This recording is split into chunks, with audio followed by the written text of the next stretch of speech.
संगठन सरकार से बड़ा है। यूपी के डिप्टी सीएम केशव प्रसाद मौर्य के इस बयान ने राजनीति के गलियारों में एक अलग ही सियासी भूचाल ला दिया। बीजेपी कार्य समिति की बैठक में डिप्टी सीएम द्वारा दिया गया ये बयान काफी सुर्खियों में रहा। इसको लेकर कई तरह के कयास भी लगने लगे।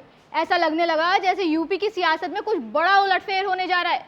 चर्चाएं होने लगी कि केशव प्रसाद मौर्य की नजर उत्तर प्रदेश के मुख्यमंत्री योगी आदित्यनाथ की कुर्सी पर है और वो कैसे न कैसे करके बस उस कुर्सी पर बैठना चाहते हैं।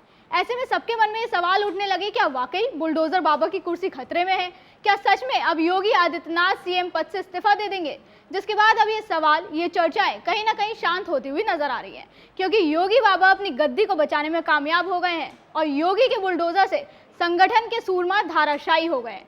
वो कैसे, हम आपको विस्तार से समझाते हैं। नमस्कार, मैं हूं निकिता रस्तोगी, आप देख रहे हैं डीएनपी इंडिया। उत्तर प्रदेश में जल्द ही 10 सीटों पर उपचुनाव होने वाले हैं। सिर पर उपचुनाव है और लोकसभा चुनाव में लगे झटके से उभरने के लिए ये चुनाव जीतना बीजेपी के लिए बहुत जरूरी है। ऐसे में नेतृत्व परिवर्तन जैसा बड़ा फैसला लेना पार्टी के लिए अभी जल्दबाजी हो सकती है और ये फैसला उन्हीं पर भारी पड़ सकता है। इसका कारण ये है कि सीएम योगी न सिर्फ यूपी में बल्कि पूरे देश में हिंदुत्व का चेहरा बन चुके हैं।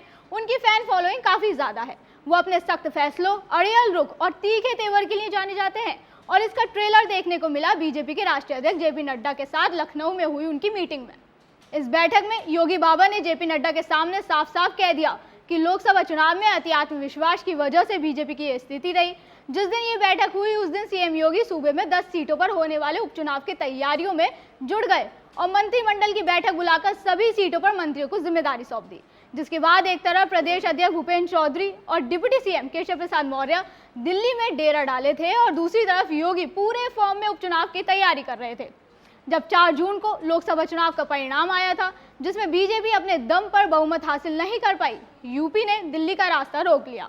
लेकिन सहयोगी दलों के सहारे फिर से नरेंद्र मोदी पीएम बनने में कामयाब हो गए। परिणाम आने के बाद जब पीएम मोदी का फूलों से स्वागत हो रहा था, तब जिस अंदाज में मोदी सीएम योगी से मिले थे तो वो सबको खटका था। उसके बाद पीएम मोदी और सीएम योगी जब एक दूसरे से मिले, बॉडी लैंग्वेज बता रही थी कि सब कुछ ठीक नहीं है, तो वहीं योगी और अमित शाह के बीच की अनबन भी जग जाहिर है। लेकिन योगी तो योगी ठहरे, यूपी में बुरी तरह हार कर भी झुके नहीं, बल्कि हार की वजह से अति आत्मविश्वास को बता दिया।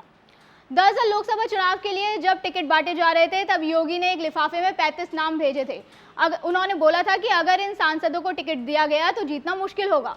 लेकिन बीजेपी के चाणक्य कहे जाने वाले अमित शाह ने उनकी सलाह को बिल्कुल भाव नहीं दिया और अपने हिसाब से टिकट दिलवाए, जिसके बाद नतीजा आप सबके सामने है। और अति आत्मविश्वास का सीएम का ये तर्क शाह के लिए ही माना जाने लगा।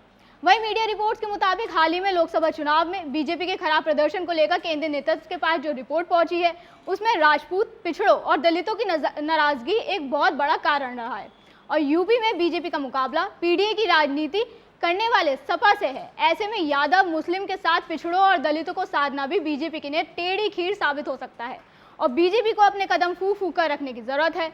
लिहाजा उसकी प्राथमिकता खोए हुए जनाधार को फिर से लाने, यूपी उपचुनाव में 10 सीटें जीतने, साथ ही हरियाणा, महाराष्ट्र और झारखंड में होने वाले विधानसभा चुनाव जीतने की है, ना कि योगी को हटाकर नया फ्रंट खोलने की। तो अभी के लिए इतना ही। आप देखते रहिए डीएनपी इंडिया। नमस्कार।